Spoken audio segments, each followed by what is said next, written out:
kutoka Dar es Salaam. Dar es Salaam. Naam, changia kiasi gani Mahasin TV? Mimi changia 2000. 2000. Mashaallah. Shukrani sana. Safi sana. Karibu sana Dar es Salaam. Nataka naomba kuuliza kitu hapo. Naam, karibu. Mimi nahitaji kuwa Muislamu, nafanyaje ili Muislamu mwenzenu? Mashaallah. Kabla hujakata simu sikiliza hapa Sheikh anakuelekeza. Wewe kumtoa kwenye line hapo hapo. Uko tayari tukutamkishe sasa hivi? Ndio, niko tayari. Mashaallah. Haya, simu naomba kwa Sheikh Abdul Basit hapo endelee naye. Sema ashhadu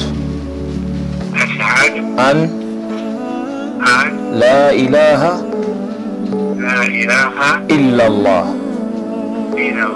wa ashhadu anna Muhammada Rasulullah. Nakiri kwa moyo na kutamka kwa ulimi hapana mola apasaye kuabudiwa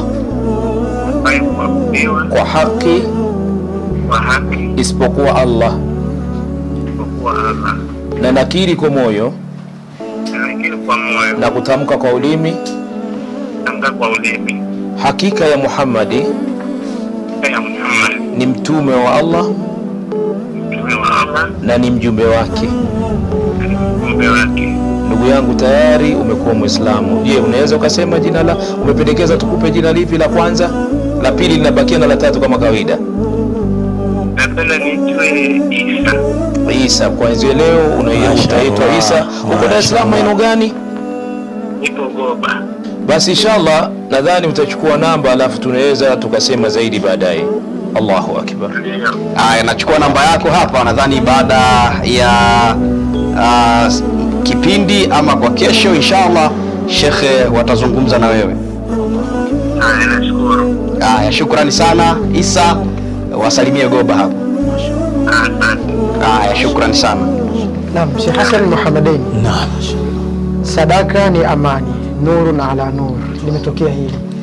Mashaallah, hakika haya ni katika mafanikio makubwa. Allahu akbar. Na ni kupitia kipindi hiki, kipindi maalum kwa ajili ya kuichangia Mahasin TV. Na ndugu yetu ameanza kuchangia alafu kaslimu. Hakika ile sadaka yake haitapotea. Sadaka yake haitapotea, na mema yote aliyoyafanya mtu anaposlimu, mema yote aliyoyafanya Allah Azza wa Jalla anamwekea katika hazina yake, bali anapokuwa Muislamu mzuri faulaika yubaddilu Allahu sayyiatihim hasanat. Hata yale mabaya Allah anayafanya kuwa ni mema, na yale makosa aliyoyafanya anafutiwa. Fa innal islama yajubu ma kana qabla au yahdimu ma kana qabla. Uislamu unateremsha yale mabaya aliyofanywa kabla ya hapo. Utaamini mtazamaji ambaye unaendelea kuichangia Mahasin TV kwamba na wewe ni sababu kwenye hili, kwa sababu sadaka yako ni sehemu ya uhai wa Mahasin TV.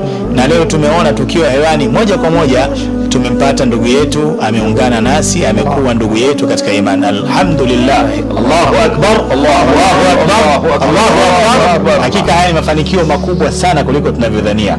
Allah ajaze kila la khairi. Na kila aliyekuwa sababu kwenye hili Allah asimnyime ujira mkubwa. Hakika mtu mmoja kuslimu ni bora kuliko kupewa ngamia mwekundu. Ni mali ya thamani sana kwa Waarabu. Mtume alimwambia haya maneno Ali ibn Abi Talib, wallahi la yahdi Allahu bika rajulan wahidan khayrun laka min humrin na'am. Allah kukupa taufiki mtu mmoja akaongoka kupitia wewe ni bora kuliko kupewa ngamia mwekundu. Yani kwa sasa unaweza ukazungumzia gari za thamani. Yani mtu mmoja kuslimu kupitia wewe au kuongoka ni bora kuliko kupewa gari yoyote kubwa ya thamani. Hakika ni kheri kubwa sana hii. Alhamdulillah thumma alhamdulillah thumma alhamdulillah. Naam. الحال فينا مستقر والنور